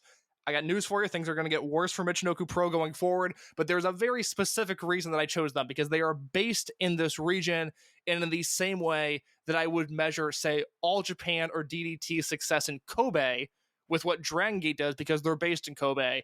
I feel the need to base Dragongate's Sendai business off of what Michinoku Pro has done in this territory. And again, to me, with the information that I have, this is a fair comparison. If for some reason you feel it's not, at Open Voice Gate, please let us know on Twitter why you don't think so. So outside of a Showa Festival show and Jinsei Shinzaki's 20th and 25th anniversary shows, I went on the hunt to find the last time that Michinoku Pro drew 1,000 fans or more to an indoor venue in Sendai. And I came up with 2 shows that I thought the dates were very interesting on. One, they drew 929 fans, which I will round up to 1,000, on September 1st, 2012, a Fukumen World League show. I thought that was a really high number, and I started to dig into how they drew that number. And it makes sense, given that the semi-main event was a Jushin Thunder Liger singles match, and the main event was Great Sasuke versus Heat, aka Minoru Tanaka, in a 20-minute singles match. That is a loaded show for Michinoku Pro in 2012. Put them right on the cusp of 1,000 fans, and, you know, give or take a few, they basically got there. But that was with importing Liger, having a Sasuke feature match, and having Minoru Tanaka come into this promotion as well. So that was 2012. And the last time that Michinoku Pro in Sendai drew 1,000 fans to an indoor venue before that was August 22nd, 2004. A show that Pineapple Heino was on, the Toryumon X graduate. This was the Ken 45. Ken 45 was on this show as one of the Pineapple Boys. That is how long ago this was. A Captain's Fall 6-man loser team disbands steel cage death match headlined this show, and they put in just about 1,200 fans. The point of this exercise, Mike, hopefully this made sense to you. Hopefully this is a fair comparison. The reason I bring in Michinoku Pro attendance numbers from 2004 to now is to say that if Dragongate makes a conscious effort to build in this part of the country, it is theirs for the taking. DDT does not run here. Noah barely runs here. All Japan does not run here. Stardom cannot draw here. And New Japan has their built-in market. New Japan draws very well in this promotion, or I'm sorry, in this part of town. But with the amount of Tohoku region wrestlers that have just debuted and a conscious effort, as Jay said, to draw in this part of the country, this can be yet another prefecture that Dragongate draws in, which Noah cannot say, All Japan cannot say, DDT cannot say, and of course Big Japan cannot say. This is why Dragongate is the second biggest promotion in Japan. And there's one big name from the Tohoku region that I might have mentioned offhand here, though this is a big reason why they're trying to go here, Case. Do you know who's also from this region in the promotion? Who is that? Yamato is from Iwate Prefecture, which is a part of Tohoku. Yes. So did that make sense? Was that it? Does this need to be cut out of the podcast? Because I'm not confident that I delivered that as well as I could have. But do those numbers make sense as to why this is a big deal? That again, outside of New Japan, no one draws here. And if Dragongate puts in a concerted effort to draw here, I have no reason to believe they will fail. Given again, Yamato and the rookies, one of which is Showa Sato, we're going to talk about in just a second, as to why I think they could dominate this market going forward. No, I think you're dead on. I think everything you said there was valid and right. The only thing I would add on to is a lot of promotions, especially nowadays, if they're running in this region, with the exception of Dragongate and the Bushiroad promotions, if they do draw here or they run here, more often than not, I would say it's probably a sold show, probably a sponsor being brought in there. So there's no incentive there. So Dragongate doing this actually shows like, hey, we might have an opportunity to corner the market here with people with our Tohoku natives here. So it's something that when you like look at this, and especially when you compare and contrast the fact that they're going to be doing a tour of Hokkaido, which is the most populous northernmost island in the archipelago. Like, it makes sense why they would, and the reason why they go run Hokkaido and why they always do a triple shot when they do so is because BB Hulk and KZ are from there, and when T-Hawk was around, he was from that area as well. So it's pretty much part and parcel with Dragongate's kind of co-op. All right, who are our guys? Where are they from? Let's see what we can do there, kind of thing. I mean, there's a reason why they always do so many homecoming shows. Yeah, I mean, you look at the map of Japan, and this is where I'm a little ignorant to it, but just from the intel that I have, they have their built-in business in Hokkaido, which you just explained. They go there once or twice a year. The building constantly changes. Last year, they were in a pretty rough-looking building, but the shows are there. The crowd seems to be there no matter what. It seems like they do all right in Hokkaido. I just walked you through why they are continuing to expand business efforts in Tohoku. They obviously draw in Tokyo. They had, their Korakuen Hall sellout streak for a long time. Other than the big New Japan shows, I I believe they have drawn as well as anybody else in Cork and Hall throughout the pandemic. They just haven't had the giant Tokyo area shows the way that Noah and DDT have had during the pandemic, so it's a little bit hard to measure your business there. In Chuba, they obviously have the Aichi market cornered down with Dragongate, with SB Kento, and with UT. They own Kansai. That's Kyoto, Osaka, Hyogo, and Wakayama. They crush it there. Even in the Chugoku region, they have Okayama, which they were just there for their beach shows with the Kingpin, Garukin Mask. And in Kyosho, they obviously have their relationship with Kyushu Pro and all the work that they do in Fukuoka. So I'm sorry, they were in Okinawa. That's in Kyushu, not Okayama. I apologize for that. But they were in Okinawa. So they crushed the Kyushu region as well. This is, 5 of the 7 prefectures that they have clearly defined business in that they can draw in? Other than New Japan, I don't know a company that can say that. Yeah, and I mean, it's just part and parcel, again, of how they operate. And, it's something that's like, oh, why were they always so focused in certain areas? Oh, well, they had a guy there. Or and after a while, you just really kind of build it up from there. And you kind of see what happens there. And I mean, that's why Wakayama ended up with the show. That's why they're trying to really focus on Sendai and why they'll continue focusing on Tohoku region. It's something that I find all really fascinating. And it's something that, like, even like the Chubu region, that's where Shingo Takagi was from. So that's why they always had like the big Yamanashi show there as well. So like I like doing this kind of thing. I like kind of doing this thing. I'm not cutting this out whatsoever, just because it gives you a sense of how Dragongate operates. And you can compare and contrast that with DDT, which is kind of like the clear example of a Tokyo company that always struggles when they leave Tokyo. So Dragongate does not necessarily focus on Tokyo because they see these market inefficiencies in the layout of Japan. It's like, oh, we have all these guys from Tohoku. There's really not a lot of stuff going on there. The glory days of Michinoku Pro are far behind us. Sendai girls would draw great because they would always work the area. So why don't we go in there? So I'm glad we did this detour. I'm trying to think back on the show. We talked about Fujiwara, the opener. Real quick, I've got one more note on Fujiwara. I want to be sure to mention this now so I don't forget. This picture's on our Twitter at OpenVoiceGate. Thank you to Jay for giving me the proper context for this photo. But if you look at our Twitter, there is a picture of a young Takuma Fujiwara running the ropes in the Michinoku Pro Dojo with Toriyama ex-graduate Taro Nohashi. And I asked Jay what the deal was with that, and he said that Fujiwara on his career day in middle school asked to go to the Michinoku Pro Dojo, and that right there makes him one of my favorite wrestlers. He has my undying support now.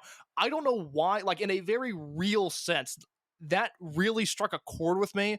Of like, in the same way that we talked about how UT has been a lifelong fan, we talked about a few weeks ago about how Dragon Dia went to the Toru Owashi 10th anniversary show and has that picture with Ultimo Dragon, which again, just kind of, for lack of a better term, sorry to become very basic for a second, but it hit me in my feels. And something about that picture of Fujiwara as just a little kid in the Michinoku Pro Dojo running the ropes, I thought that was the greatest thing. So more power to Fujiwara. I think that is a great addition to his backstory, and I wish him the best in his career.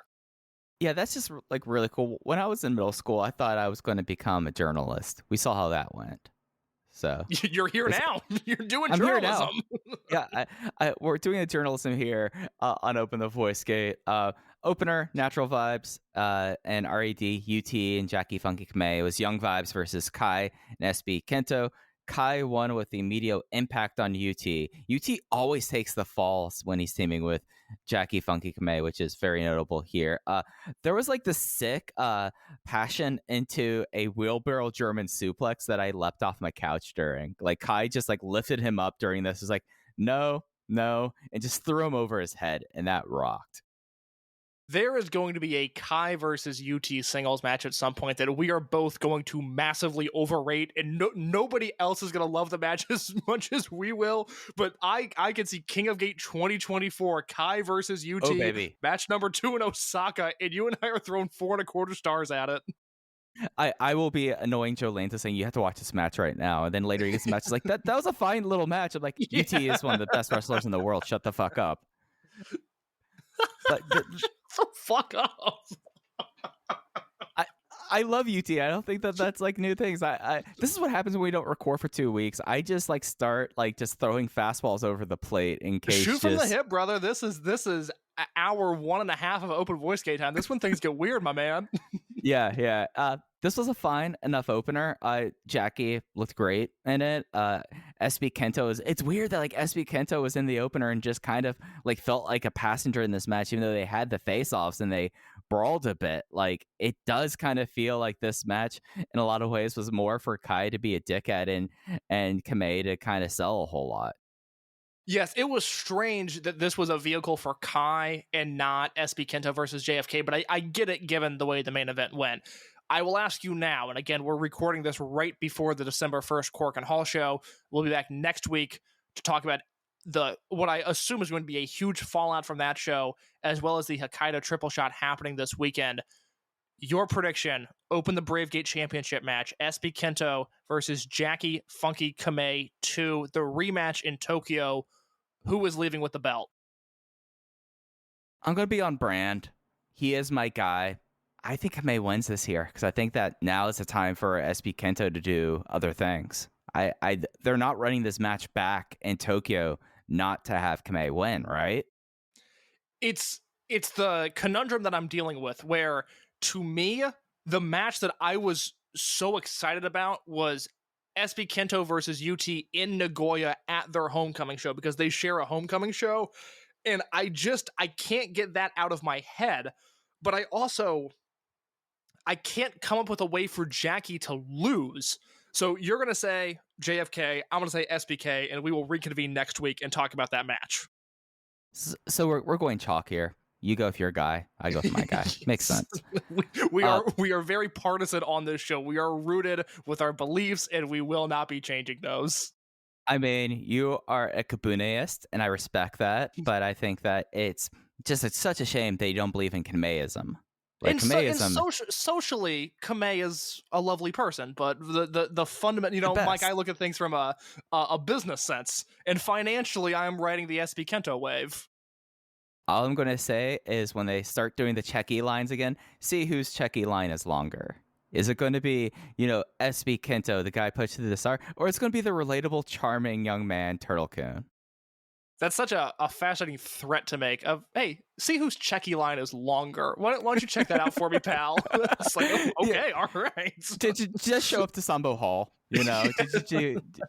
just somehow be in Kobe, Japan for that. Yeah. Meet me in Kobe about this, all right? Oh, God. Hey, 2023, let's make it happen. There we go. Match 0, Punch Tominaga and Problem Dragon. Problem Dragon won with a problem. Punch Tominaga wore a headband that quickly was kicked off his head, and that's all I got to say about that. I didn't even include this in my review. I didn't. I liked my tweet about this of the show is starting over the dark match between Problem Dragon and Punch Tominaga because apparently we did something wrong, and I stand by that. Yeah. I mean, more notable to me that the Hashi brothers weren't on this show than the fact that we had this match 0. I mean, this is the biggest match 0 that you could have. I mean, these are the two most match 0 wrestlers in the promotion. So, of course, they're going to be there as they're making the big foot forward in Tohoku to make sure that you are having the best representative of Dragongate. And that's why you start off the show with Punch Tominaga and Problem Dragon. Mike, let's talk about what happened the day after Gate of Origin on that November 28th show in the Rookie that debuted there. Right. So this was actually Ryo Saito's homecoming show as well, which, fascinating to me. At the least, this was in Yamagata, which is also in the Tohoku region. They got 520 here. The match that matters is the Soya Sato debut match. Ben-K versus Soya Sato. Soya Sato loses to the spear in 9 minutes and 58 seconds, so longer than everyone else in the futures other than the Hashi brothers. But of course, they're the large adult sons, so of course they got to have a little bit more time here. And Soya Sato is a fascinating figure, Case. Yes, Mike has some intel about his judo background. I was talking to friend of the show, and I recommend you follow him on Twitter, at Lorenzo Music Rec, the Archipelago sound system man himself. We were talking about Shoya Sato. He's based in Japan. He goes to especially the Kobe Sambo Hall shows, and he is ridiculously high on this Shoya Sato fellow. And we were talking about why it seemed like his debut was being built up as a pretty big deal. And, you know, Mike and I follow all of the wrestlers on Twitter, and it seemed like there was a lot of buzz about this guy debuting. And what I learned, and unfortunately his bio is not up on the Dragongate website. I was hoping it was going to be up by the time we recorded this, but it's not. But the information that I got is that Sato is 29 years old, which is pretty unusual because the cutoff age for trying out for Dragongate is 25. But this is a guy who was a teacher in the local school system, working between 3 schools. He was an advisor for the Judo club, and he always wanted to be a wrestler. In the midst of training, he got hurt pretty bad, but pushed through that and has now debuted on this show. I tweeted it out at Open Voice Get on Twitter. The local news did a segment about his debut, with you have clips of the match there. So even though the match is not on the Dragongate network yet, you can watch clips of it on the local news broadcast. Again, that is at Open Voice Get on Twitter, where you can see that. And what I was told was basically, you know, him being a teacher and being from this area is really important. This is something that Dragongate can leverage in the future when they are back in this part of the country. And the comparison that I made to Mike off the air was, if this guy pans out, if he has talent, which I believe he does, just given from the way he looks, given from the way people in Japan have talked about this kid, it seems like worst case scenario, they might have a Dragon Kid and Aichi situation where once or twice a year they can point to this guy and say, okay, draw our house in your hometown. And if this kid lives up to the hype, he will be able to do that. Yeah, so he is a judo player. This is something that I was kind of fascinated by, and I thought it was a lot bigger than it is. But the deal is that I noticed that he was tweeting some trash between him and Hyo, where Hyo was like, "Oh, you're a judo player. That's so great." And he's like, "Oh yeah, I'm 4th Dan, which is 4th degree black belt." Which I was like, that's pretty high ranked. And then Hyo said, "Well, I'm 2nd Dan." And then I started searching to see rankings. Of course, there are judo players in wrestling history. Ronda Rousey, of course, was a judo player. Judo Mike LaBelle was a 10th Dan black belt. Ronda Rousey and Judo LaBelle, or sorry, Judo Jean LaBelle, I apologize there, Jean LaBelle, are the only 2 wrestlers that I could find record of who were higher ranked in judo than Shoya Sato. It's worth noting, though, that like 4th degree, I was Mark Pickering, one of the voices of Pro Wrestling Noah, pointed out that it's not as like prestigious as, of course, like 6th degree or 10th degree. Like the higher you go up as with most martial arts, the less people who have this rank here. But there's just a lot of wrestlers who are in Japan who have judo black belts, but there are probably only 1st or 2nd degree because you do it as a kid and you leave it when you're young. Because this guy was a advisor to the high school, which I did not know until he brought that up. He obviously stayed in judo a lot longer. Like the person that I really wanted to figure out what their rank was Naoya Ogawa, who of course like probably in wrestling, with the exception of Ronda Rousey, the most decorated judo player. But he's someone that like they will leverage this judo thing. Like remember like how everyone was like, "Oh, El Lindeman's such a great judo player."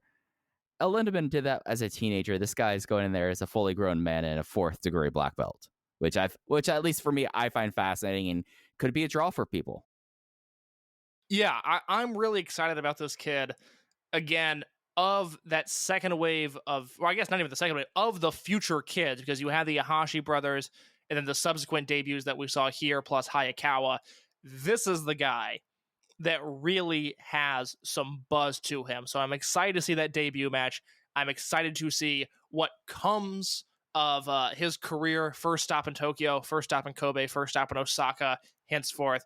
I'm really excited about this kid. It's another name to throw on the pile. It's another rookie that Dragongate has pumped out. And this one, it seems like people are higher on than the rest of them, which really says something given the talent that has come out of this dojo in the past few years. Yeah, it's something where if we were a Morning Zoo radio showcase, I'd be asking you to hit the drop for DJ Khaled saying another one each time someone comes out of the Dragongate Dojo. Mike, as someone that works in Morning Zoo Radio, I can confirm you that is a drop that is used often. And man, I wish I had it here with me right now so I could hit it. That is a great call, my friend. It just, it just popped to the old brain right there. But yeah, it's fascinating. And, that they've done their intake classes. We have not seen anyone else in future. So I don't know if they've closed down the project for the year and they'll start in 2022 with the next class over the next year here. But holy crap. I mean, we're talking about, as you mentioned the Dave Meltzer thing, 7 people within the last calendar year. We're actually, this show tomorrow will be, I think, informally the 1-year anniversary for La Estrella. So it's all really kind of cool stuff here. We do not, as we mentioned before, we will not have cards for the Sapporo shows until after the Corkin show. The Corkin show starts at 4:30. If somehow the show comes out beforehand, starts at 4:30 Eastern Time, 9:30 GMP, 6:30 Japanese Standard Time. Jay will be there, missing Ho-Ho Loon, as we all will be missing him. Oh, that's right, America. Oh, that sucks. He's wrestling in a major league. I you know what? I need to buy his American Tour shirt. That's a good looking shirt, I would like to, because I dress like a 15-year-old. It's embarrassing. I just wear a lot of band T-shirts, and I get a lot of, oh, what does your shirt mean? Which is never, the answer is never satisfying for them. It's always, they regret asking as soon as they asked it. But I would love to be asked, your shirt says Ho-Ho Loon American Tour 2021. What does that mean? And I would, wrap my arm around their shoulder and say, let me tell you a story about my favorite man on earth. I hope I need to see, like, he hasn't really tweeted a lot since he's been in the States. I hope he's having a great time, and I hope he comes back soon. Yeah, genuinely, yeah. I hope he's doing okay. Yeah, no, Ho-Ho Loon, like, as he's a very sincere person, all of our feelings about Ho-Ho Loon are sincere. No, I love him. I really do. I unironically think he adds a ton to these shows. Yeah. So I was looking at the Corkin show. Really, those are the 2 big featured matches we said. Oh, for a second I got really sad because I thought we missed out on the T-shirt, but that was just for the Black Friday sale. No, I want Ho-Ho to get all the money from the T-shirt. I don't want him to only get part of it. Come exactly. on. Yeah. So other things on this Corkin show, the Ahashi brothers return. Strong Machine Jay's on the show.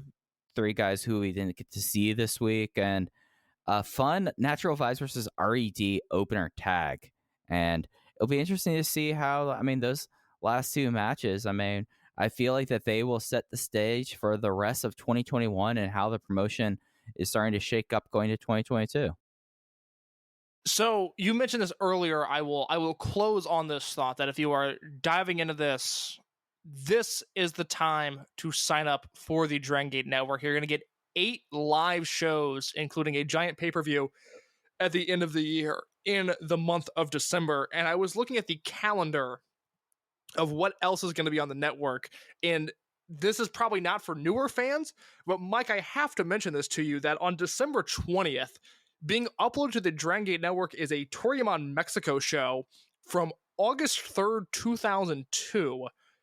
And I cannot figure out why they are uploading this show. This is a random Toriyama Mexico show that maybe there's historical significance to it that I'm not aware of. I guess I'll figure that out when I watch the show. Semi-main event, 2 out of 3 falls match, Anthony W. Mori and Taiji Ishimori versus Yashini and Yoshino. And the main event is a 2 out of 3 falls 6-man tag. Hector Garza, Super Crazy, and Toru Owashi versus Latin Lover, Milano Collection AT, and the man formerly known as Essa Rios. I have got to watch this. I am so into this card. I'm sold now. Essa Rios is in the main event of a Toriyama Mexico show. What's there not to love there? Yeah, no, it's. I wonder if that tape was like, because they would do this for Vamos Amigos, their television show back then, that like every few months they would do a check-in in Mexico, and they would have like stuff from like the upcoming class year. I wonder if like, because that would have been the lead up before Taiji Ishimori's debut. So the fact that Taiji Ishimori was in the semi-main event there probably was featured pretty heavily. Well, so it's not his debut, which I thought it might have been, but he debuted in May, And then he doesn't come to Japan until 2003. He works that weird Wrestle One show that had Goldberg on it. That was his Japanese landing. And then from there, he's Toryumon X into New Japan in 2004. And then from there, the rest of his career is fascinating. But it's just a random Toryumon Mexico show. I'm fascinated by this. I can't wait to watch this when it's uploaded. Oh, for sure. And the shows, just because I said we'd do this at the top, Wednesday the 1st, Cork and Hall, the 3rd, 4th, and 5th. So this weekend, there'll be Hokkaido. They are back at the soccer arena. It is the Sapporo E1 Stadium. Then they're taking off a week. Good for them because, gosh, they have like 24 hours to get from Tokyo to Hokkaido. And I looked at what you have to do if you're taking the train. That is not a fun day in the train.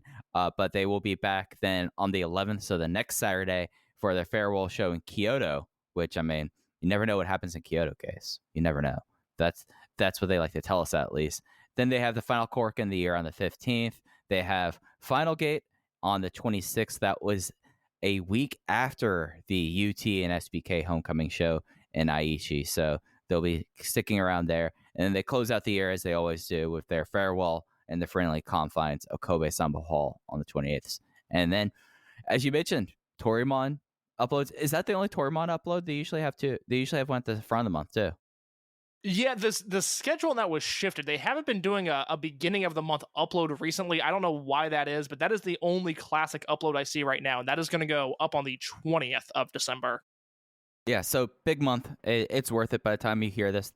Don't sign up on the 30th with the way that...